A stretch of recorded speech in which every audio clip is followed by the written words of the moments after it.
Good morning student. आप लोगों को क्लास 11 की बायोलॉजी हम पढ़ाने जा रहे हैं, जिसमें आप लोगों को पढ़ना है चैप्टर 1 खत्म हो चुका है। अब आप लोगों को चैप्टर नंबर 2 पढ़ाना है। चैप्टर नंबर 2 आज स्टार्ट किया जाएगा। तो चैप्टर नंबर 2 में क्या है? क्लासिफिकेशन ऑफ लिविंग वर्ल्ड, जीव जगत का वर्गीकरण। आपने पहले अध्याय में पढ़ा था कि जीव जगत, सजीव क्या होते हैं, निर्जीव क्या होते हैं, द लिविंग वर्ल्ड पढ़ा था, जीव जगत पढ़ा था। तो उसमें ये नहीं बताया गया था जीव जगत का वर्गीकरण किन लक्षणों के आधार पर या किस प्रकार कर दिया गया था। तो आज आप लोगों को इसमें पढ़ना है कि जीव जगत का वर्गीकरण। इस चैप्टर के अंतर्गत सिर्फ आप लोगों को क्या पढ़ना है?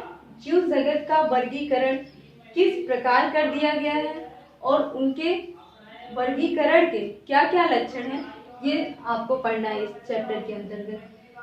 सिर्फ इस चैप्टर के अंतर्गत कितने वर्गों में या कितने जगत में जंतुओं को या पौधों को बांटा गया है, इसके बारे में सिर्फ आपको इसमें जीव जगत, सिर्फ एनिमल के बारे में पढ़ना है कि जंतुओं को कितने भागों में बांटा गया है, कितने जगत में बांटा गया है।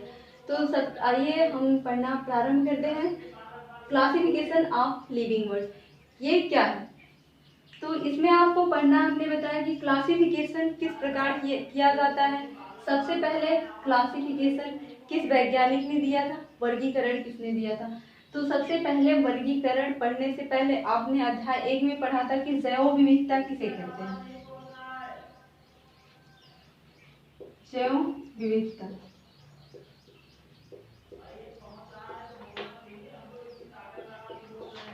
तो जंतुओं में जो पृथ्वी पर सबसे पहले हम जानते हैं कितने मिलियन जंतु पाए जाते हैं। 1.7 से 1.8 मिलियन जीव जातियों की संख्या खोजी जा चुकी है। और जैव विविधता किसे कहते हैं? समान एवं असमान जीवों के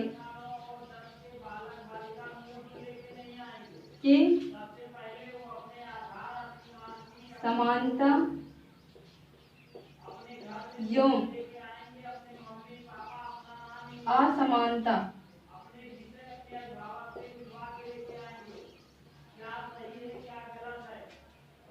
जीवों के समानता एवं असमानता का अध्ययन किसके अंतर्गत किया जाता है? जैव विविधता के अंतर्गत। और पूरी सृष्टि में अभी तक खोजी गई जातियां कितनी है?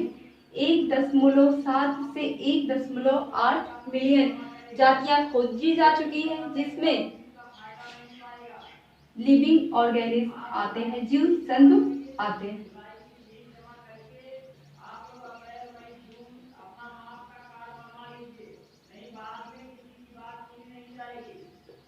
तो अब हम देखते हैं सबसे पहले सर्वप्रथम वर्गीकरण क्लासिफिकेशन किसने दिया था। तो सबसे पहले क्लासिफिकेशन अरस्तु ने दिया था। आप लोगों को पता है कि अरस्तु को बायोलॉजी का फादर भी कहा जाता है। फादर ऑफ बायोलॉजी किसे कहा जाता है? अरस्तु को कहा जाता है। तो सबसे पहले क्लासिफिकेशन वर्गीकरण करने का प्रयास किसने किया था? अरस्तु ने किया था। अरस्तु ने सर्वप्रथम वर्गीकरण किया था। सर्वप्रथम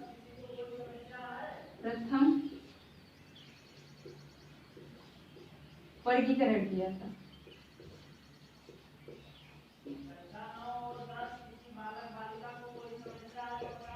तो अरस्तु ने सर्वप्रथम वर्गीकरण किया था। तो इन्होंने जब वर्गीकरण किया तो 2 भागों में किया था।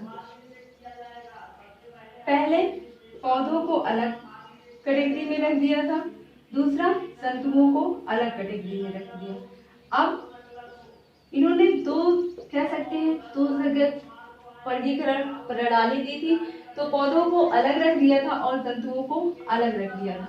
अब ये जानते हैं कि किसके आधार पर जंतुओं को अलग रखे थे और पौधों को अलग रखे थे।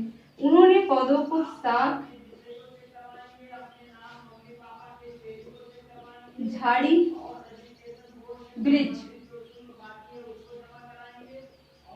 के आधार पर पौधों का वर्गीकरण किया था और जंतुओं का लाल,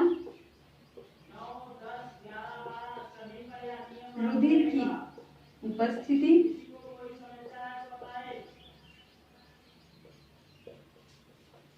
तथा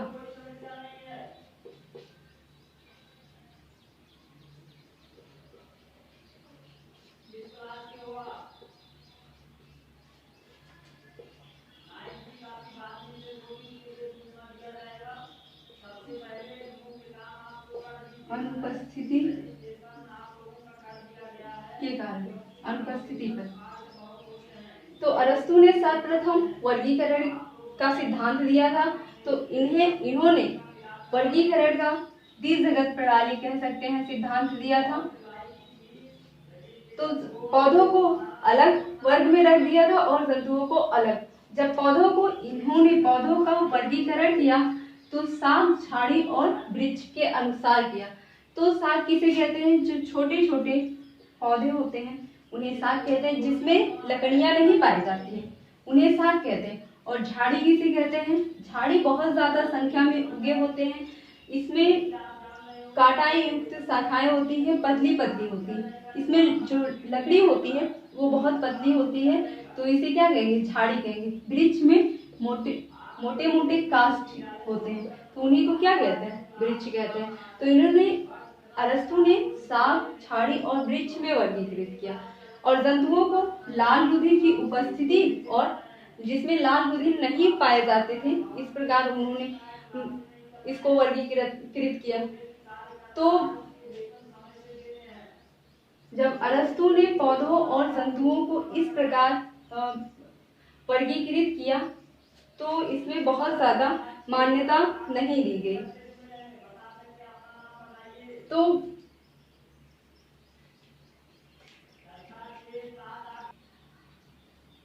इसके बाद आता है कि अरस्तु ने सर्वप्रथम वर्गीकरण किया था, फिर इसके बाद किस वैज्ञानिक ने फिर से वर्गीकरण किया? तो द्विजगत प्रणाली, द्विजगत वर्गीकरण पद्धति, द्विजगत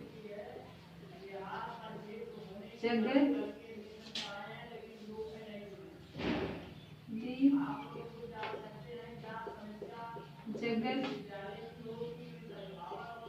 वर्गीकरण पद्धति।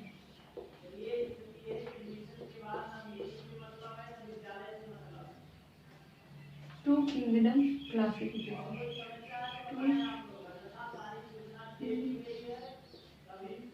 Kingdom classification.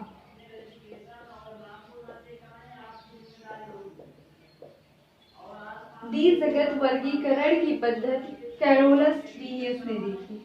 क्या है?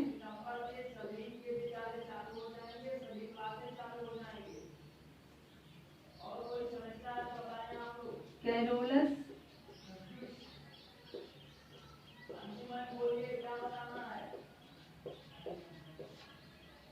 द्विजगत वर्गीकरण पद्धति कैरोलस लीनियस ने दिया था।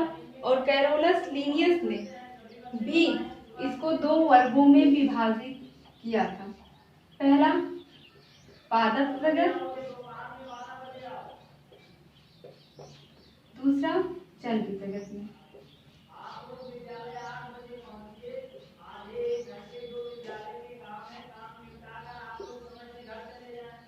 द्विजगत वर्गीकरण पद्धति कैरोलस लीनियस ने दिया था। कैरोलस लीनियस ने पादप जगत और जंतु जगत दिया। तो पादप जगत में वह जो पादप जगत में हरे पौधों को रखा, हरे पौधे जिसमें क्लोरोफिल पाए जाते थे, जैसे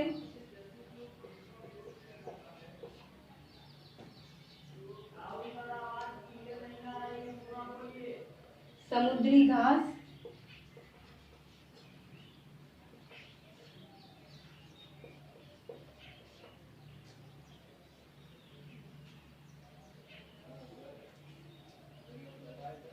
चिवाल,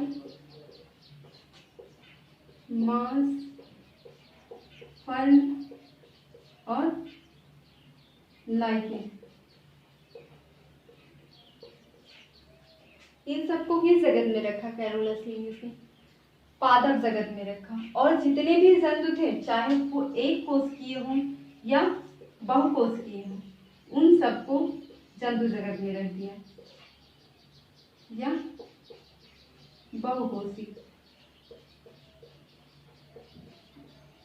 इन सभी को जंतु जगत में रख दिया, चाहे वो प्रोकैरियोटिक हो,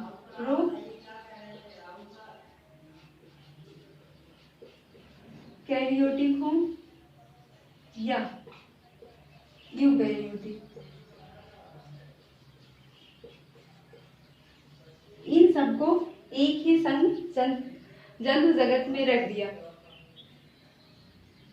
द्विजगत वर्गीकरण पद्धति में जीवों को यूकैरियोटिक, प्रोकैरियोटिक और एक कोशिकीय या बहुकोशिकीय, चाहे वो प्रकाश संश्लेषण करते हो चाहे न करने वाले जीवों में वर्गीकृत नहीं किया गया, ऐसे ही रख दिया गया। तो ये द्विजगत वर्गीकरण पद्धति जो थी, इसको पूर्ण रूप से मान्यता नहीं दी गई, पूर्ण रूप से इसको मान्यता नहीं दी गई। फिर इसके बाद एक वैज्ञानिक आए, आर.एच. व्हिटेकर ने 5 जगत वर्गीकरण पद्धति दी, जिसे लगभग सामान्य सभी वैज्ञानिकों ने मान्यता दी। तो आइए देखते हैं किस प्रकार 5 जगत पद्धति वर्गीकरण पद्धति थी जो सभी वैज्ञानिकों ने को मान्यता दी।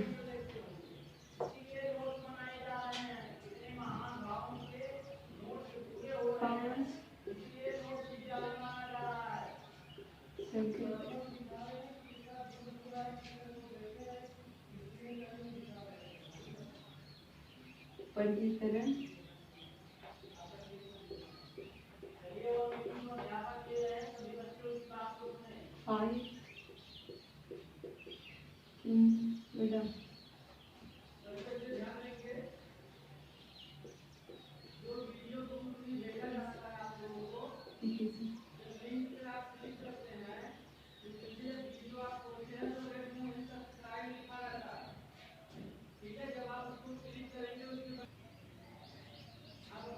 पांच जगत वर्गीकरण किसने दिया था? आर.एच.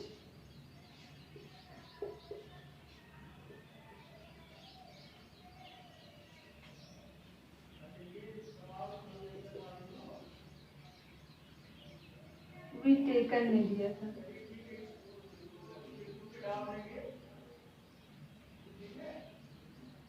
पांच जगत वर्गीकरण प्रणाली किसने दिया था? आर.एच. व्हिटेकर ने दिया था, सन 1669 में दिया था।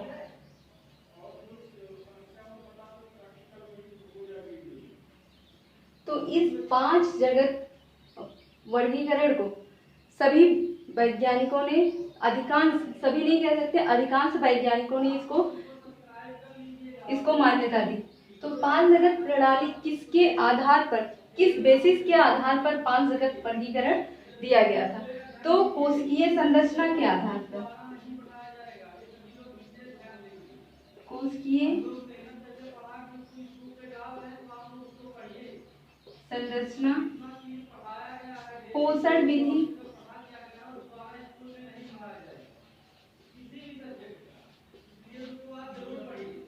एक कोशिकीय जीव है या बहुकोशिकीय जीव है? एक कोशिकीय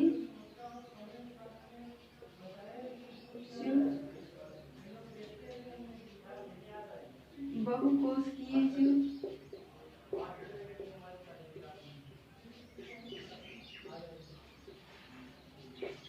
प्रोकैरियोटिक है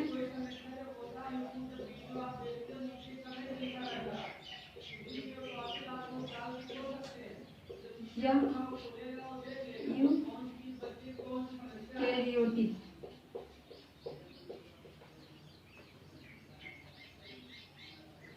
तथा शारीरिक संरचना, तथा शारीरिक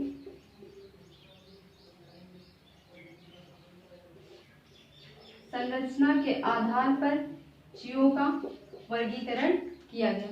5 जगत वर्गीकरण में किसने दिया था? आर.एच. व्हिटेकर ने 1669 में दिया था। तो एक कोशिकीय किस आधार पर दिया था?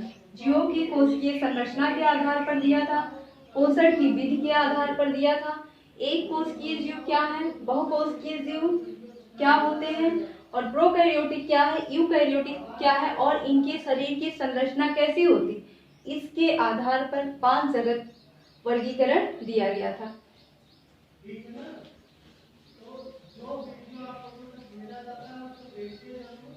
तो आइए हम डिटेल्स में जानते हैं कि 5 जगत प्रणाली में कौन कौन से जगत थे जिन्हें रखा गया था।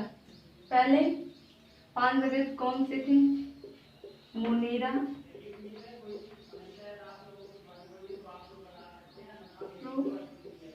प्रोटिस्टा,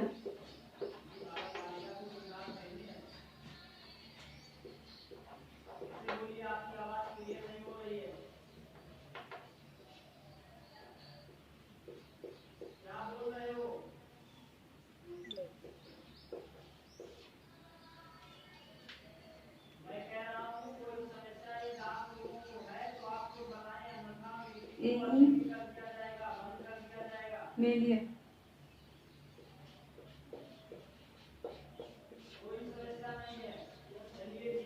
और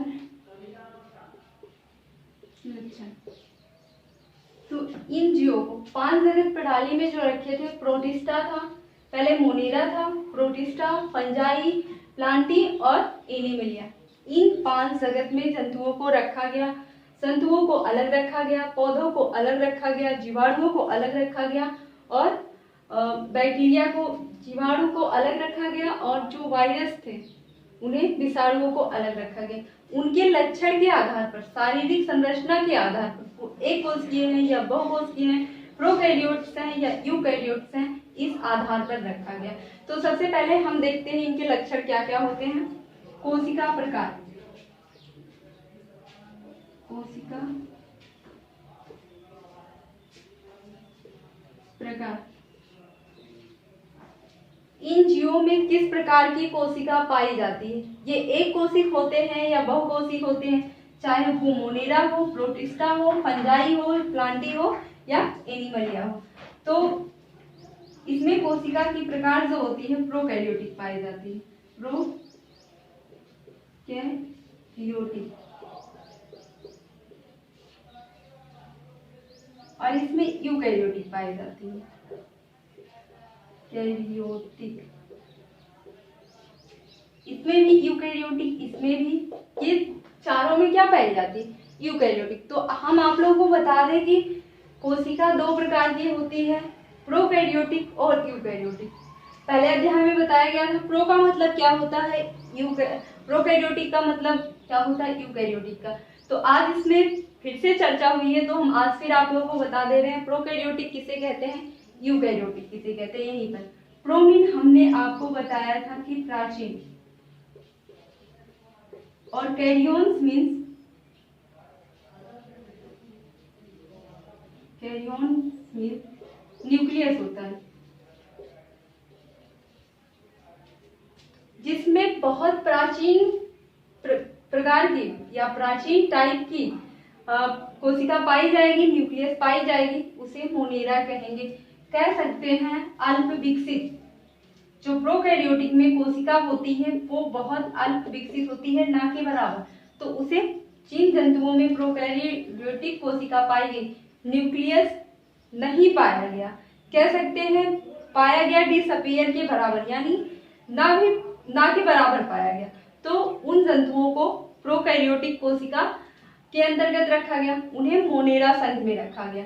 जिनमें न्यूक्लियस कह सकते हैं कि एब्सेंट था, उन्हें प्रोकैरियोटिक कहते हैं, तो उन जंतुओं को मोनेरा में रखा गया। और प्रोटिस्टा, यू मीन्स ट्रू होता है, सत्य, और कैरियोन्स मीन्स न्यूक्लियस होता है, तो जिसमें सत्य प्रकार की कोशिका पाई जाती है, न्यूक्लियस पाई जाती है, उसे क्या कहते हैं, प्रोकैरियोटिक कहते हैं। तो प्रोटिस्टा, फंजाई, प्लांटी और एनिमलिया में सत्य प्रकार की कोशिका पाई जाती थी, यूकैरियोटिक कोशिका पाई जाती थी। तो इनके कोशिका के प्रकार के आधार पर इन्हें यूकैरियोटिक कोशिका को प्रोटिस्टा के जो जंतु थे या पादप कुछ भी हो, उनको यूकैरियोटिक, प्रोटिस्टा के जो जंतु या पादप थे वो क्या यूकैरियोटिक थे।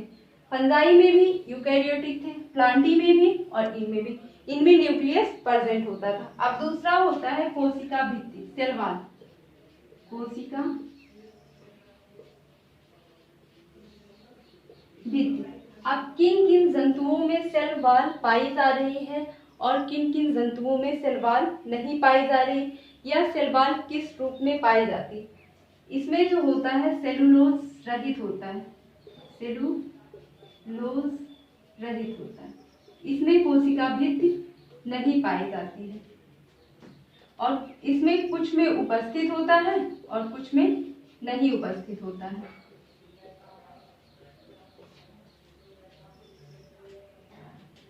और प्लांटी में भी उपस्थित होता है, इसमें भी उपस्थित होता है।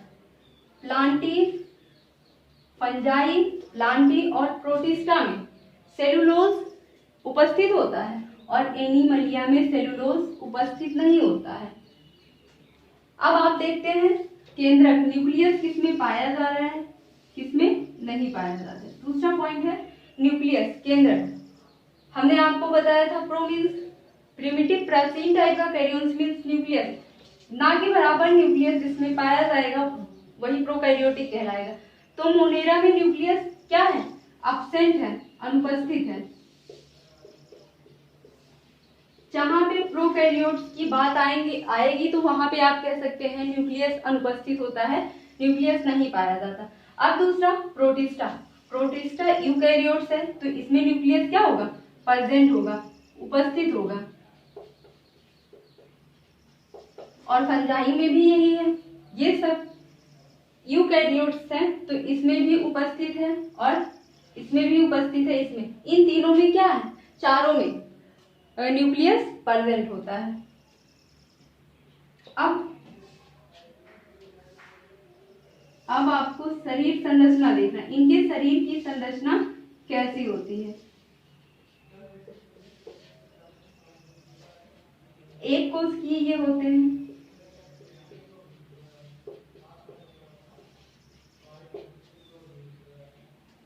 ये एक कोशिक ये भी होते हैं और ये सब और ये बहुकोशिक होते हैं। ये तीनों क्या होते हैं, तीनों बहुकोशिक होते हैं।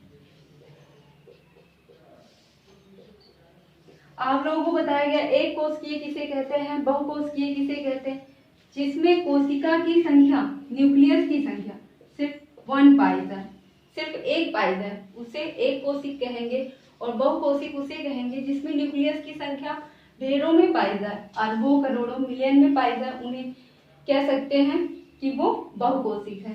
जैसे एनिमल्स में बहुत ज्यादा पाया जाता, लाखों में पाया जाता है न्यूक्लियस की संख्या, तो उन्हें बहुकोशिक जीव कहते हैं। जिसमें एक मतलब एक ही कोशिका जिसमें एक न्यूक्लियस पाई जाएगी उसे एक कोशिका कहेंगे, जिसमें कई सारे न्यूक्लियस पाए जाएंगे उन्हें बहुकोशिक कहेंगे।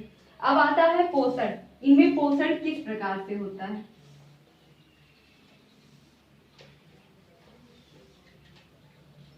प्रोटिस्टा, मोनेरा, फंजाई में पोषण किस प्रकार से हो रहा है, इसका लक्षण है पोषण।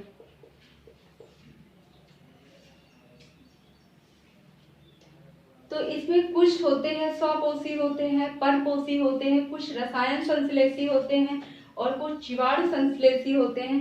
तो इसमें से सबसे पहले हम पादप को देख लेते हैं। पादप क्या करते हैं, प्रकाश संश्लेषण की क्रिया करते हैं। प्लांटी उसी को कहेंगे जिसमें सारे प्लांट्स आते हैं, वही तो प्लांटी होता है। तो प्लांट क्या करते हैं, प्रकाश संश्लेषण करते हैं, तो ये अपना भोजन स्वयं बनाते हैं, तो ये क्या होंगे, स्वपोषी होंगे। दूसरा, जंतु के बारे में भी आप जानते हो, जंतु हम लोग भी आ सकते हैं जंतु में, एनिमल्स में। तो क्या कह सकते हैं, हम लोग अपना भोजन स्वयं नहीं बनाते, हम लोग वनस्पतियों पर निर्भर रहते हैं, तो हम परपोषी कह सकते हैं हम लोगों को, या विषमपोषी कह सकते हैं। इसमें पोषण जो होता है इसमें स्वपोषी पाया जाता है और मनुष्य प्लांट में स्वपोषी होता है और एनिमल में परपोषी होता है। इसके बारे में आप अच्छे से दोनों के बारे में जानते हैं। अब बचे 3, मोनेरा और प्रोटिस्टा और फंजाई। इन सब में पोषण किस प्रकार का पाया जाता है, इसमें स्वपोषी पोषण पाया जाता है। ये अपना भोजन स्वयं बनाते हैं, स्वपोषी। और ये रसायन संश्लेषी भी होते हैं, ये रसायनों का भी संश्लेषण करते हैं। रसायन संश्लेषी का मतलब होता है जैसे गोबर रख दिया जाए, गोबर एक रसायन है और उसपे से कुछ पादप या जंतु उगाते हैं तो उन्हें क्या कहेंगे, जैसे तो उन्हीं को रसायन संश्लेषी कहते हैं, क्योंकि वो वहां पे रसायन का संश्लेषण करेंगे। अब प्रोटिस्टा आता है, ये स्वपोषी और परपोषी दोनों होते हैं, स्वपोषी और परपोषी दोनों के गुण इसमें पाए जाते हैं। और लास्ट बचा है ये परपोषी और मृतोपजीवी भी होते हैं, परपोषी और मृतोपजीवी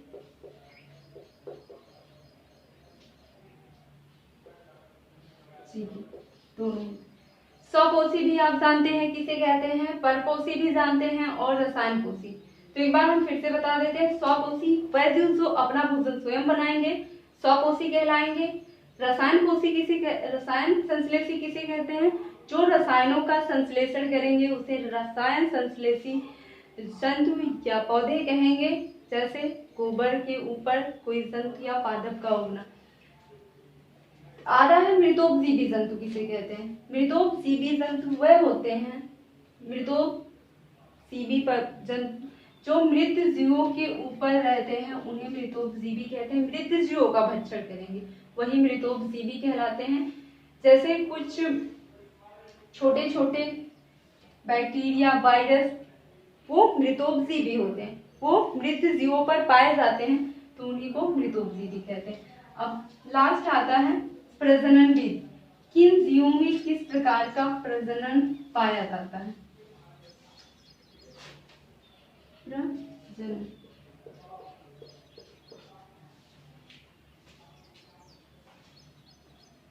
इसमें युग्मन होता है,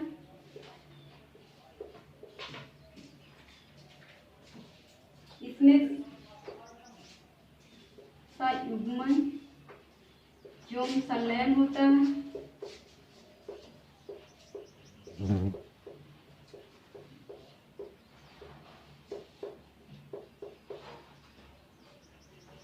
और इसमें निषेचन की क्रिया होती है।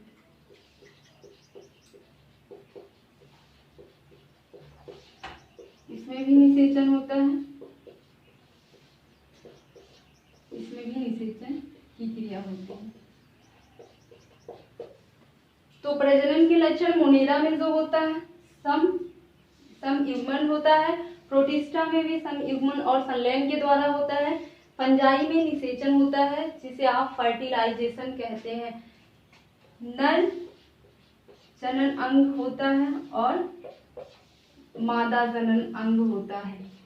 लेकिन कुछ जंतु ऐसे भी हैं, कुछ प्लांट ऐसे हैं जो कुछ प्लांट और कुछ एनिमल्स ऐसे हैं जो दो प्रकार के जनन करते हैं। जनन दो प्रकार का होता ही है, एक लैंगिक जनन होता है, दूसरा अलैंगिक जनन होता है।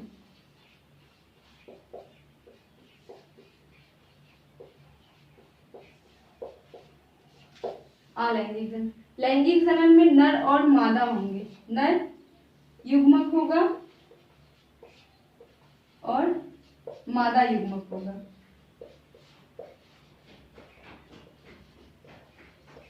तो दोनों क्या करेंगे, संलयित करेंगे और संलयित होकर जाइगोट का युग्मनज का निर्माण करेंगे।